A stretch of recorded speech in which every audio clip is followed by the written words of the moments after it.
Vous avez sûrement entendu parler de créatine, que ce soit à la salle de sport ou que ce soit des potes qu'en prennent, qu'on soit clair. C'est une molécule. Premièrement, c'est pas de la drogue. Deuxièmement, c'est un produit naturellement présent dans vos muscles et dans la viande, sauf qu'elle est présente en petite quantité.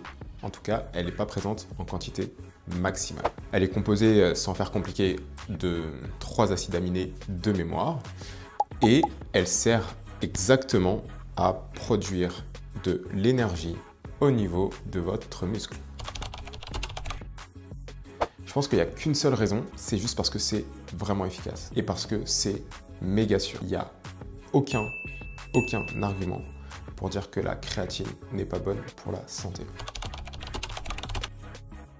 Je ne vais pas vous faire l'histoire complète, mais dans les années, je pense, 70-80, la créatine a été beaucoup utilisée avec des produits dopants et dans l'imaginaire collectif, il y a eu un petit mix des deux et on a vraiment considéré que la créatine était un produit dopant et mauvais pour la santé. Alors que c'est clairement faux.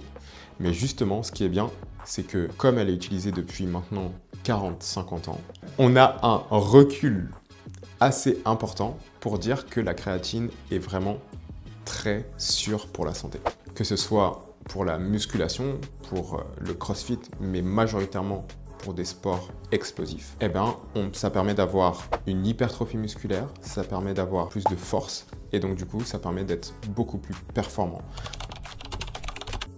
Pour faire simple, il n'y a pas encore aujourd'hui de lien entre créatine et amélioration de la santé cardiaque ou de la santé cardiovasculaire. Par contre, ceci étant dit, comme la créatine augmente la performance musculaire et la performance sportive, il y a clairement un lien entre le sport et la santé cardiovasculaire, entre la force et la mortalité globale. Et donc du coup, si la créatine augmente la performance sportive, elle augmente de ce fait et de manière très logique l'espérance de vie ou la santé globale ou la santé cardiovasculaire. Par contre, il y a une chose que je sais pas, mais c'est le mécanisme pour le bienfait cérébral. Autant le muscle avec la production d'énergie, la rétention d'eau et l'hypertrophie, ça c'est clairement démontré. Autant pour le cerveau, je sais juste que c'est bien, mais je sais pas comment.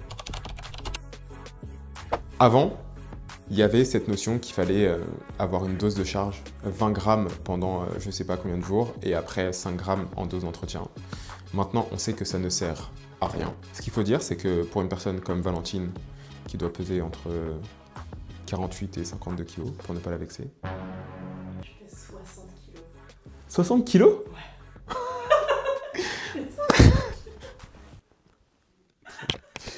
Ouais. 60, mais attends, mais tu les sors d'où ces 60 kilos?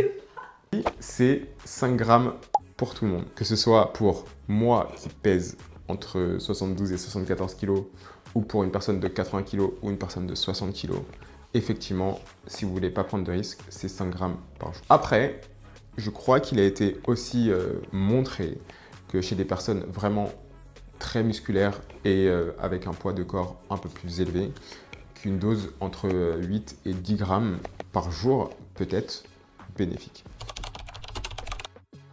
Oui, c'est pas que les jours où tu t'entraînes, c'est pas que les jours où tu fais du sport, c'est tous les jours, 7 jours sur 7, toujours la même dose, 5 grammes par jour. La créatine, c'est le genre de molécule qui fait partie de ces rares choses sur Terre avec très peu de risques et énormément de bénéfices. Mais globalement,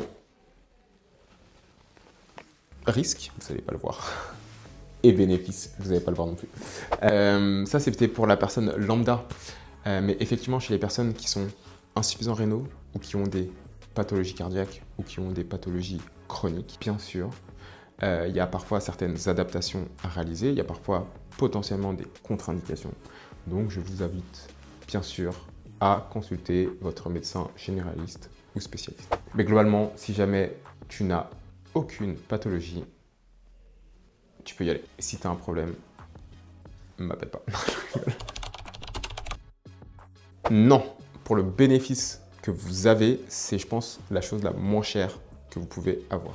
En conclusion, et c'est purement la vérité, globalement, j'ai grandi avec l'idée que la créatine était mauvaise pour la santé, et ce jusqu'à mes 29-30 ans. Je sais qu'il y a certains d'entre vous qui pensent encore que c'est mauvais pour la santé, un produit dopant ou je ne sais pas quoi. Arrêtez, vraiment, faites-moi confiance, s'il vous plaît. Si tu veux gagner du muscle, si tu veux gagner de la force et juste le moment, c'est si jamais tu veux gagner de l'endurance, c'est pas forcément bénéfique, mais pour les deux premiers, force et hypertrophie, bien sûr, vas-y sans hésiter. Globalement, aucun risque, juste si tu as une pathologie rénale, cardiaque, parle-en à ton médecin. Petit clin d'œil à Thibaut InShape, je suis archi fan parce qu'il fait un truc de ouf. Il a montré et il a prouvé que globalement faire du sport c'était bon. Donc merci, et c'est un défenseur de la créatine et il a effectivement raison. Et si vous avez aimé cette vidéo, n'hésitez pas à liker, à commenter et à vous abonner. Faudra pas que tu galères niveau. Au revoir tout le monde.